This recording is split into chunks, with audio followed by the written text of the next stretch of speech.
അപ്പോൾ നമ്മുടെ +2 biology exam കഴിഞ്ഞ് കുട്ടികൾ ഇവിടെ വന്നിട്ടുണ്ട്. നമുക്ക് അവരോട് തന്നെ ചോദിക്കാം എങ്ങനെ ഉണ്ടായിരുന്നു എക്സാം എന്നുള്ളത്. നിങ്ങളുടെയൊക്കെ പേരെന്താണ്? ശ്രീലക്ഷ്മി. ഓക്കെ, അപ്പോൾ എങ്ങനെ ഉണ്ടായിരുന്നു എക്സാം? നിങ്ങൾക്ക് ശരിക്കും ഇന്ന് നടന്ന, അതുപോലെ തന്നെ ഇത്രയും നാൾ നടന്ന എക്സാംസ് ഒക്കെ എങ്ങനെ ഉണ്ടായിരുന്നു? ഇന്ന് നടന്ന എക്സാം എങ്ങനെ ഉണ്ടായിരുന്നു?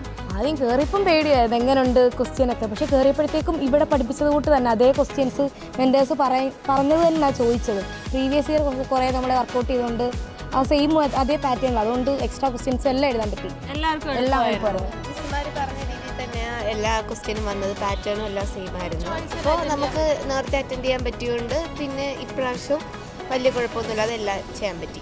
അപ്പോൾ നിങ്ങൾക്ക് ഇതിനു മുമ്പ് 2 എക്സാം കഴിഞ്ഞില്ല, അതായത് ഇംഗ്ലീഷും കഴിഞ്ഞു ഫിസിക്സും കഴിഞ്ഞു അല്ലേ? അപ്പോൾ അതൊക്കെ എങ്ങനെ ഉണ്ടായിരുന്നു? അതും ഇതുപോലെ തന്നെ നമ്മൾക്ക് ഇവിടെ എങ്ങനെ പഠിപ്പിച്ചോന്നോ അതേപോലെ തന്നെ അവിടെ ചോദിക്കുന്നത്. ആ മോഡലിലാണ് ചോദിക്കുന്നത്, അതുകൊണ്ട് നമുക്ക് പെട്ടെന്ന് എഴുതാൻ പറ്റും. മുമ്പ് കണ്ടുപരിചയമുള്ള ക്വസ്റ്റ്യൻസ് അല്ലേ, അതുകൊണ്ട് പെട്ടെന്നെല്ലാം അറ്റൻഡ് ചെയ്യാൻ പറ്റി. അപ്പോൾ ഫിസിക്സ് മിക്കവർക്കും ഭയങ്കര പാടാന്ന് പറയുന്നുണ്ടായിരുന്നു. അപ്പം നിങ്ങൾക്ക് അതെങ്ങനെയാണ് ഇത്ര എളുപ്പമായിട്ടുള്ളതെന്ന് പറയുന്നത്? അത് ഇവിടെ നമുക്ക് ഈ റെഗുലർലി ഇങ്ങനത്തെ ക്വസ്റ്റ്യൻസും ആപ്ലിക്കേഷൻ ലെവൽ ക്വസ്റ്റ്യൻസാണ് ചെയ്യിപ്പിക്കുന്നത്. അതുകൊണ്ട് പെട്ടെന്ന് അങ്ങനെ ഒരു ക്വസ്റ്റ്യൻ കണ്ടപ്പോൾ ഒരു പുതിയ മോഡലായിട്ട് തോന്നിയില്ല, നമ്മൾ ചെയ്ത് പഴകമുള്ള ക്വസ്റ്റ്യനായിട്ട് തോന്നിയുകൊണ്ട് പെട്ടെന്ന് എല്ലാം ആൻസർ ചെയ്യാൻ പറ്റി. അപ്പോൾ എല്ലാവർക്കും ഫുൾ A+ ആയിരിക്കുമല്ലോ അല്ലേ? അതെ.